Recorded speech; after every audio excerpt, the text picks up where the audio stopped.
The Renaissance was a time of rebirth. It was a cultural movement that spanned roughly from the 14th to the 17th century. It began in Italy during the late Middle Ages and later spread to Eastern Europe. One of the most distinguished features of the Renaissance art was the development of a realistic linear perspective. Artists also developed new techniques while studying light, shadow, and human anatomy. A few early Renaissance artists who studied some or all of these new techniques include Bellini, Botticelli, Da Vinci, Michelangelo, Titian, and Raphael. The Louvre is currently hosting an exhibition on this wonderful era. The exhibition closes around 1460, which means there are very few paintings involved.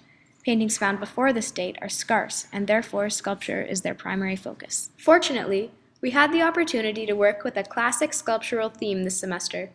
My clay bust assignment focuses on a person of major power, just as busts in the Renaissance were usually someone of greatness. They were often made to immortalize their subjects. Queen Amidala is a powerful fictional character in the Star Wars series. She is queen of the planet Naboo. Her creation is based upon a story, Star Wars, and can be conceptually compared to the sculpted creations of several biblical characters during the Renaissance, such as Moses by Michelangelo in 1515. We are trying to glorify and create remembrance for those whom we consider important. Our project also had to include Cubism. I had to incorporate both the classic bust's purpose and the Cubist movement itself. Padme Amidala has a very futuristic elegance. Many strong angles and colors make up her style. She is a perfect icon for power and masquerade. Padme, being queen of an entire planet, has definitely fit the profile of a leader. My sculpture displays this by demonstrating her strong features and expressionless face, like sculptures of Caesar and Cleopatra in our own world. Her deconstructed and angular face indirectly references Cubism. Her nose is sideways like many of Picasso's paintings, such as his series of Portrait of a Sitting Woman. Since this class project was looking at the influence of masks of the other in Cubism, I made sure to use a character that is related to masks as well. In this case, Sabe, a handmaid and loyal friend of the queen, used Amidala's clothing to mask her own identity. Sabe was acting as a decoy to fool the Trade Federation.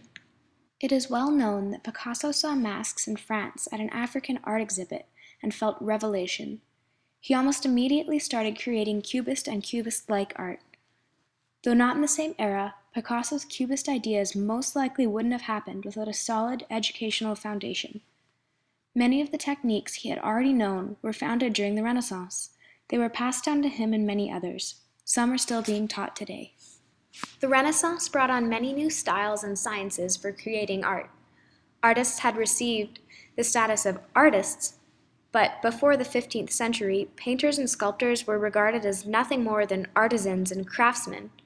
However, upon the arrival of the Renaissance, they gained a higher status, along with a much more regarded appreciation for their art. Today, it seems as though we were coming upon the opposite of such, because one-of-a-kind art is so hard to come by. Artists are no longer appreciated and respected like they were during times such as the Renaissance. Photography, machinery, and greed have all taken part in the 21st century's perception of art. The mass distribution and production of pieces, whether it be painting, sculpture, music, has diluted our senses. To quote the author of Ways of Seeing, an incredibly eye-opening read, John Berger once wrote, "Whenever the intensity of looking reaches a certain degree, one becomes aware of an equally intense energy coming towards one through the appearance of whatever one is scrutinizing.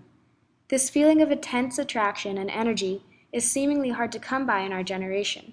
Some would say that what has become of how we see is a true tragedy." My plaster casting project takes on this topic. More and more, the world is becoming one economy and marketplace. These Buddhas have been set up in the exact same fashion that they were found in Chiang Mai, northern Thailand. Underneath, there is a photograph where they were seen. A blank white square is representing their physical, and now sculptural, existence. These Buddhas were found in a Thai city, yet they are in fact Chinese Buddhas. I have also spotted the exact or replicas in Montreal, Vancouver, and even in our own Grande Prairie. They have been mass-produced and distributed throughout the world. My project is representing how easy it is for goods to be distributed in our time. It is evoking thought in the viewer by asking them to consider their opinion on our globalized economy. Does this create apathy for people in our time compared to what a person or traveler in the 1950s would experience upon seeing these masterpieces? How often do you come by the intense energy that John Berger is describing? We have clearly begun to lose our appreciation.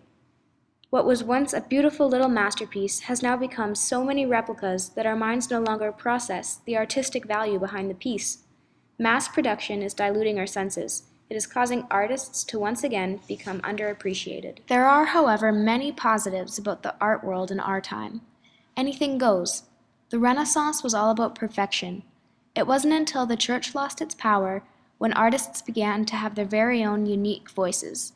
This is when Picasso, Manet, Seurat, and many others began to flourish. Eventually, this all evolved into today's artistic world. In our age, there are many forms of art, such as community, site-specific, and site-conscious art. Examples of community-based art include the puppet creation and performance that I was lucky enough to be a part of. It will become a performance this summer again during Grand Prairie's birthday. My part in this community effort was to create one of many papier-mâché trumpeter swans. As most locals of Grand Prairie know, it is our city's proud symbol. Overall, each artistic period had and has both its perks and its flaws. The Renaissance was a fantastic era for artists to flourish, flaunt, and learn. It was a time where new ideas were being spread and shared as far as they could go. The Renaissance provoked what has become of the art world today, and its masters will be forever remembered.